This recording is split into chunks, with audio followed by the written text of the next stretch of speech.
भाजपा समर्थक है। अच्छा, भाजपा समर्थक है। क्या रहने वाला है माहौल यहाँ? ये रायबरेली से कांग्रेस निकल जाएगी, लेकिन सरकार मोदी की बनेगी। हाँ। हाँ, चाहे ये बाकी सब सीटें जीत जाए लेकिन यहाँ हार जाएंगे। यहाँ हार जाएंगे कंफर्म। ऐसा क्यों? मतलब लग रहा है हमको, हम तो भाजपा के समर्थक हैं, भाजपा को, लेकिन जो रायबरेली से जो है, जो माहौल लग रहा है उस हिसाब से कांग्रेस निकल रही है।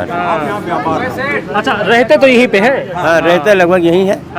जो लोग बातचीत करते हैं आपकी दुकान पे, चौक चौराहों पर, क्या भारतीय जनता पार्टी का 0.1% भी चांस है? यहाँ से हाँ। यहाँ से तो नहीं। हाँ। हाँ, लेकिन सीट 74 जीतेगी बीजेपी यहाँ यूपी में। अरे 1% तो कीटाणु डिटॉल से नहाने के बाद भी रह जाते हैं, आप 1% भी चांस नहीं छोड़ रहे हैं। यहाँ चांस नहीं है फिलहाल। हाँ। जो माहौल लग रहा है हमको, तो केवल वो बलि के बकरा ही बनेंगे। बस बस। ये भाजपा के जो समर्थक हैं वो कह रहे हैं। हाँ, माहौल यही लग रहा है। यहाँ कांग्रेस बहुत अब आगे ज्यादा। क्या ही सर्वे करें। ऐसी टुच्ची सरकार मुझे नहीं चाहिए कि दूध पे, दही पे, घी पे, हर चीज, किताबों पे टैक्स लगा दे। बच्चे पढ़ते हैं, किसी कोई गरीब घर का उनको देखने आते हैं, 5 किलो राशन में कई किताबें मिल जाएंगी, बताइए हमको बेच कर। क्षीर सागर में नहा के हाँ। और आराम से तो सोते थे, कुछ काम करना नहीं पड़ता था। सबके घर में क्षीर सागर बहता था। समस्याएं बढ़ी हैं, वो आप मानेंगे या नहीं? कुछ नहीं बढ़ी और सुविधा हुई है। इसमें चोरों के लिए सुविधा बढ़ी, चोरों के लिए सुविधा बढ़ गई है। जो चोर थे, चोर तो सारी चोरी खत्म। किसान आदमी के लिए इसमें क्या है? ही नहीं। किसान आदमी दिन भर खेत जोतता है, जोत के आता, खाना पीना खाता, खेत में खाने चला जाए, गाय भैंस से छुट्टी नहीं मिलती है। डीएम थे पहले थे। अब तो डीएम को कोई सरकार डीएम बना देगी, गंवारों को डीएम कोई सरकार बना देगी। सारे किसान डीएम थे।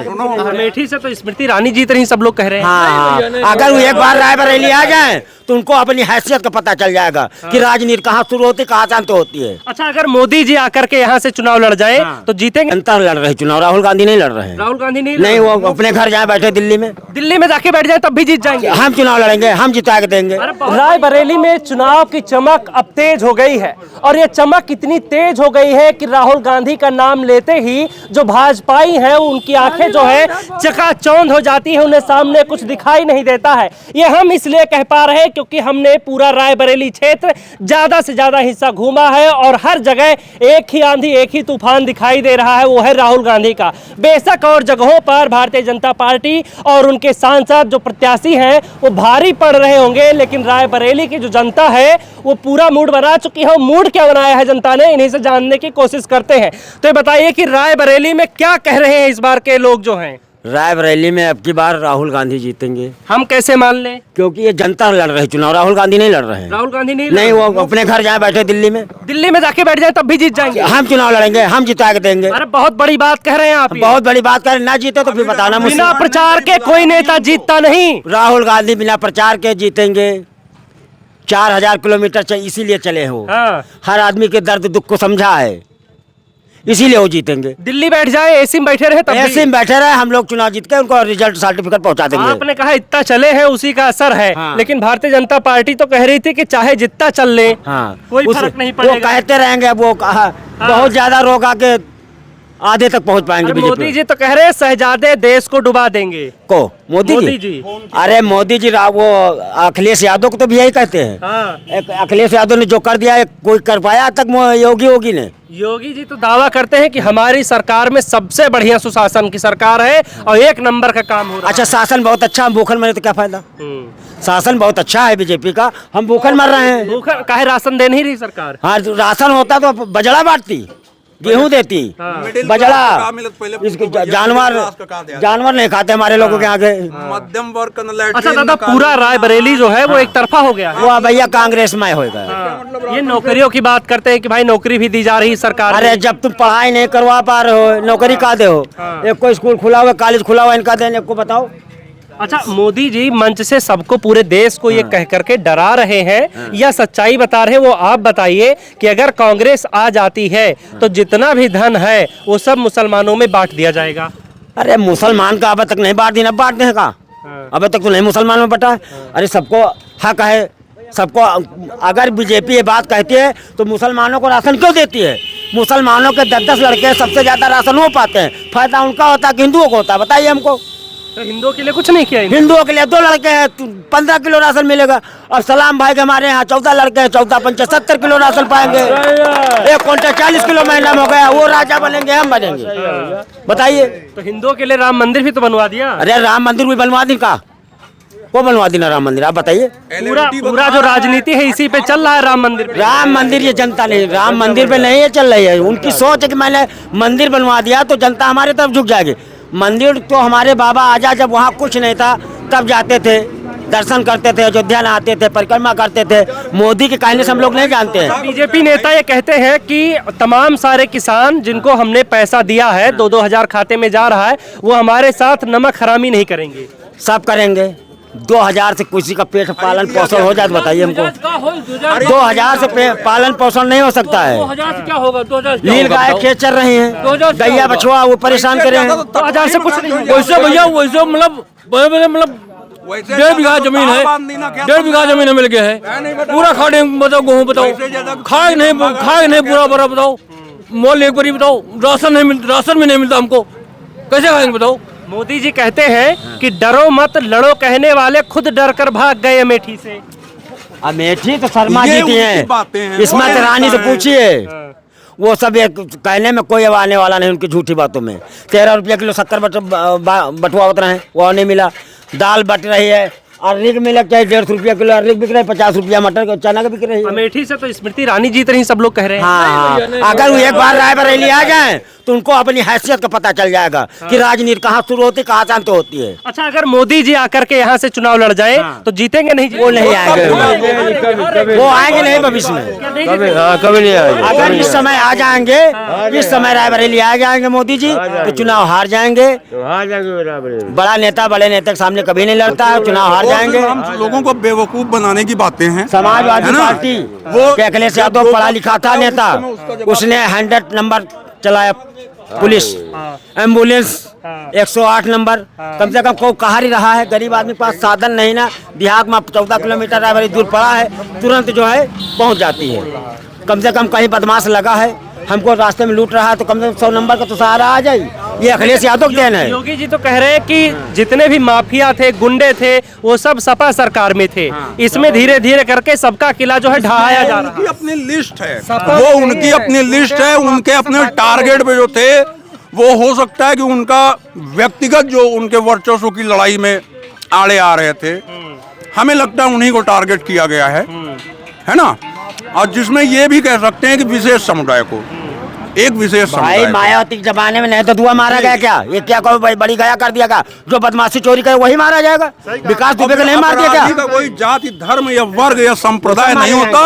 अगर वो एक ब्राह्मण भी होगा तो वो भी अपराधी होगा। सब मारे जाएंगे। तो इस सरकार में कुछ भी नहीं मिला आप लोगों को? नहीं, हमको सीधी सी बात हमारे धरातल पे बता दिया जाए, हमको हमारे रायबरेली में क्या दिया गया। चीजें यहाँ से शुरू करिए आप, हम खुद से शुरू करें। हमको क्या मिला यहाँ? हमारे यहाँ इतने कारखाने हैं, इतनी फैक्ट्रियाँ, इतनी इंडस्ट्रीज हैं, सब बंद। आप 10 सालों से डबल इंजन की सरकार चला रहे हैं, केंद्र से लेके प्रदेश तक आप हैं। किसी भी फैक्ट्री इंडस्ट्री को आपने रन कर दिया हो या उसको एक उचित फंड दे दिया हो, या मान लिया उस क्षेत्र में वो काम करने में सक्षम नहीं है तो उस पर किसी दूसरी कंपनी को या किसी दूसरी तरह का उत्पाद प्रोडक्शन किया जाए, कुछ और काम कर लिया जाए, लोगों को रोजगार मिले। बीजेपी प्रत्याशी का यहाँ से क्या हाल होने वाला है? बहुत बुरा हाल होने वाला है, वो खुद भी नहीं कल्पना कर सकता है, क्योंकि वो इतने अहंकार और मद में चुनाव लड़ रहा है। उसको लगता है कि सिर्फ हमने पैसे की जो राजनीति करी है, और अभी जैसे कि उनके लिफाफे बट रहे हैं 500 रुपए प्रति वोट के हिसाब से। पैसा बांट रही है बीजेपी नहीं, हम बीजेपी को नहीं कह सकते, लेकिन बीजेपी हमारा जो प्रत्याशी है यहाँ पे, वो बिल्कुल बांट रहा है, क्योंकि वो पैसे की राजनीति करता है। वो पब्लिक से उसका कोई कनेक्ट नहीं वो है। पैसा असर करेगा या वो पानी में फेंक रहा है? आप पढ़े लिखे बुद्धिजीवी वर्ग से हैं, आप कितने में बिकेंगे? आप बिकेंगे नहीं, बिकेंगे ना। जाहिर तौर पर फिर पैसा नहीं काम करता, लोगों का विवेक काम करता है। तो हम बिल्कुल नहीं चाहते कि ऐसे प्रत्याशी को चुने जो हमारे ही काम में कल दखलंदाजी दे, हमें ही डिस्टर्ब करे। चूंकि जिसको सब कुछ चाहिए, सत्ता भी चाहिए, स्वार्थ उसका हर एंगल पे सिद्ध होना चाहिए, वो हमारे यहाँ के बहुत बड़े भूमाफिया हैं। आज की डेट में हमें नहीं लगता कि उनसे ज़्यादा संपत्ति, उनसे ज़्यादा रेवेन्यू किसी के पास होगा। और आप चले जाइए 25 वर्ष पहले, तो सुना करते हैं हम भी कि राजदूत मोटरसाइकिल से चलते थे, ये दिनेश सिंह है ना। ये ना पुश्तैनी है ना खानदानी है ना। तो इनका हाल जो है खराब होने वाला है। कितने वोटों से हारेंगे ये मान के लिए 3 से 4 लाख वोट से हारेंगे। अब कहने को हम 5 भी कह सकते हैं, 8 भी कह सकते हैं, लेकिन संभावना है थोड़ा बहुत 1-8% या वो भी नहीं है। अपनी संभावना ये हार में खोज सकते हैं, जीत में भैया मेरे भाजपा की यार खास आदमी, ये भाजपा के आदमी है। अच्छा, आप भाजपा से हैं? नहीं, भाजपा से है नहीं, भाजपा समर्थक है। अच्छा, भाजपा समर्थक है। क्या रहने वाला है माहौल यहाँ? ये रायबरेली से कांग्रेस निकल जाएगी, लेकिन सरकार मोदी की बनेगी। हाँ। चाहे ये बाकी सब सीटें जीत जाए, लेकिन यहाँ हार जाएंगे। यहाँ हार जाएंगे कंफर्म। ऐसा क्यों? मतलब लग रहा है हमको, हम तो भाजपा के समर्थक हैं, भाजपा को, लेकिन जो रायबरेली से जो है जो माहौल लग रहा है, उस हिसाब से कांग्रेस निकल रही है। अच्छा, रहते तो यहीं पे हैं? हाँ, रहते लगभग यहीं है।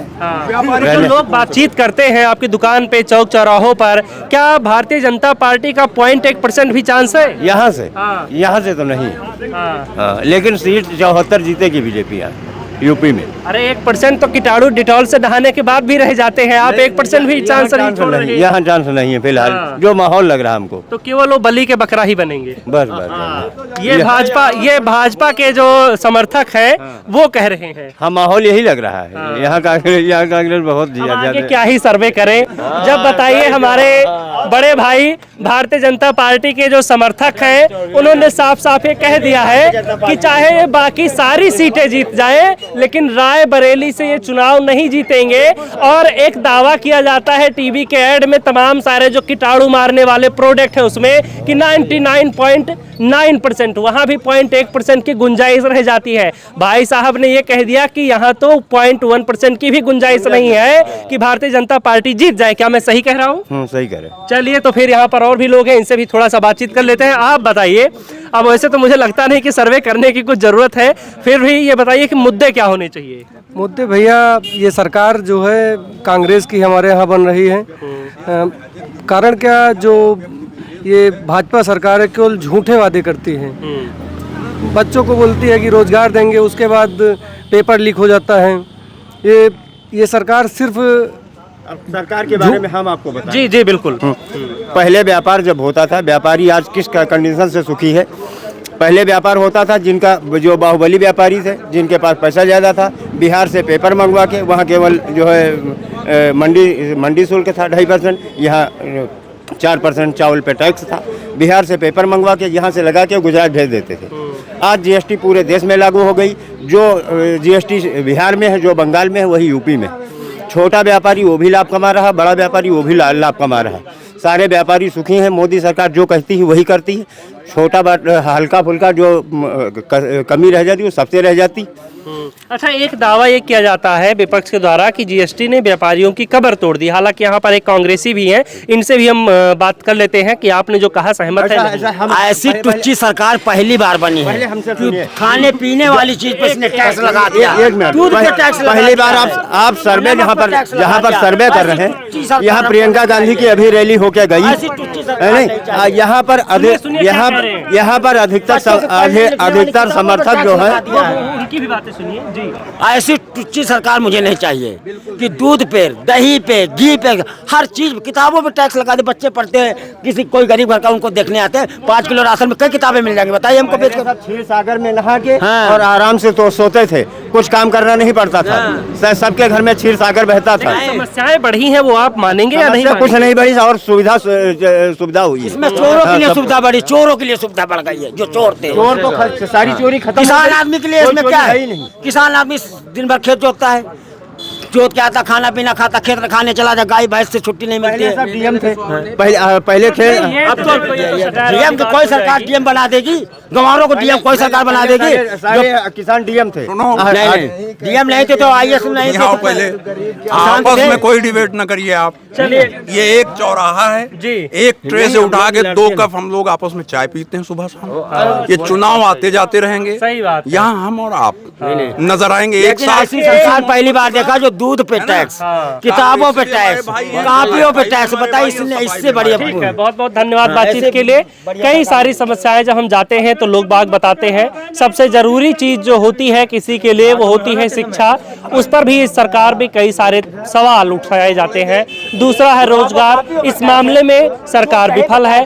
और तीसरा होता है स्वास्थ्य, तमाम सारे जो सरकारी संस्थान हैं, जो तमाम सारे सरकारी अस्पताल हैं, वहां पर क्या हालत है आप बखूबी जानते होंगे, हमें बताने की आवश्यकता नहीं है। फिलहाल दोस्तों इस वीडियो में इतना ही, बने रहिए आप हमारे साथ।